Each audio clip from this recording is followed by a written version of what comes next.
Hi, I'm Mike Torville from Evans Cooling Systems. We're at West Coast Marketing in Upland, California, and we're going to convert this 2014 Jeep JK Wrangler to Evans waterless coolants. And we're going to use the Mahle MCX fluid exchange machine.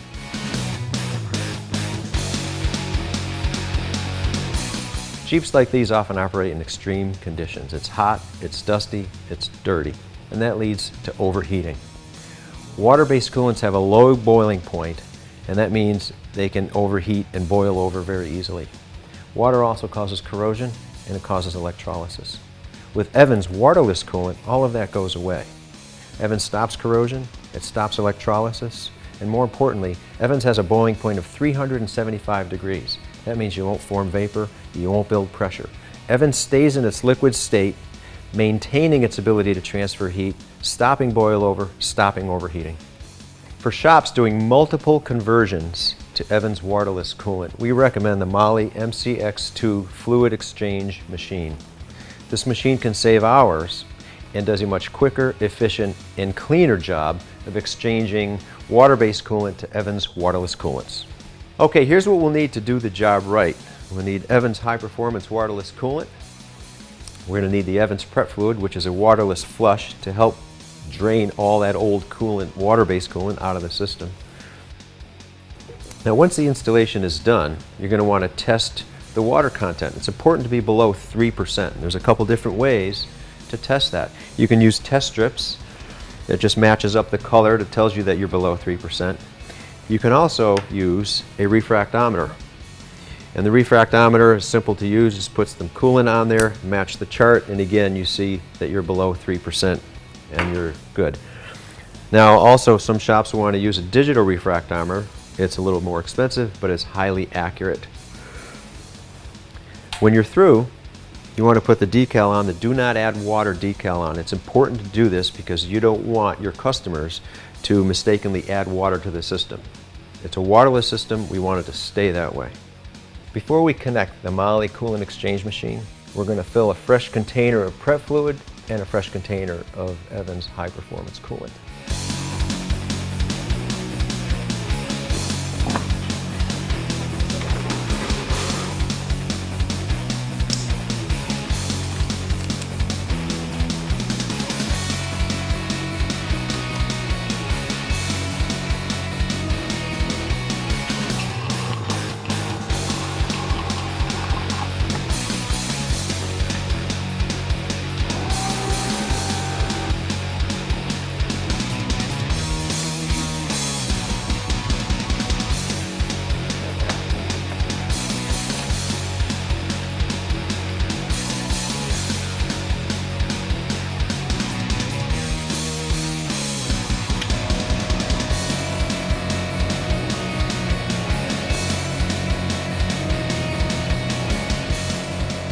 We've run the prep fluid through the cooling system, and now we're going to run the engine for about 10 minutes with the heat on high in order to circulate the coolant through the heater circuit.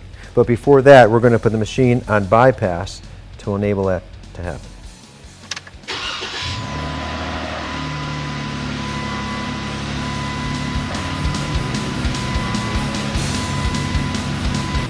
We've run the prep fluid through the entire cooling system, so we're going to disconnect the prep fluid tank and we're going to connect the coolant tank and run that through the system the same way.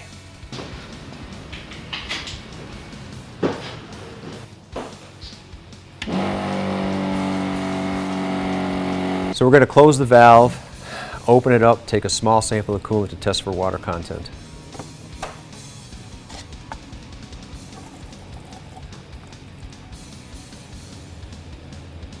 We're going to use an analog refractometer to measure the water content by placing a small sample of the coolant on the glass of the refractometer.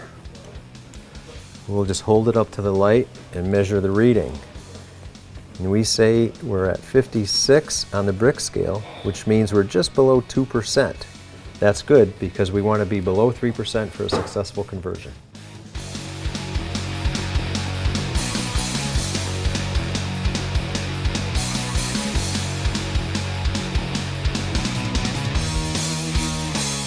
We've completed the conversion process to Evans waterless coolant. Now we're going to disconnect the coolant exchange machine and we're going to put a Do Not Add Water sticker on the radiator to prevent accidental addition of water. Now we're protected against corrosion, electrolysis, and boil over for the life of the engine.